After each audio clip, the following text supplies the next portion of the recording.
జానః పూర్వముపస్థితాం.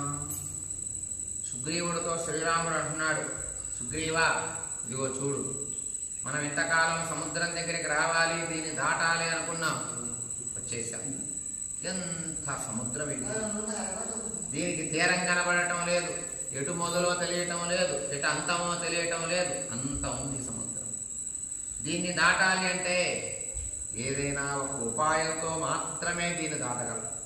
ఈ సముద్రం దాటడం సామాన్యమా అని నదులన్నిటికీ భర్త అయినటువంటి వాడు ఈ సముద్రం.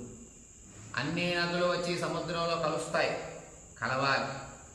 అటువంటి సముద్రాన్ని దీనికి ఎక్కడ మొదలైంది ఎక్కడ పూర్తయిందో అర్థం కావటం లేదు, అంత పెద్దగా ఉంది. దీనిని చాలా జాగ్రత్తతో చాకచక్యంతో ఆలోచనతో దీన్ని మనం దాటాలి అని శ్రీరామ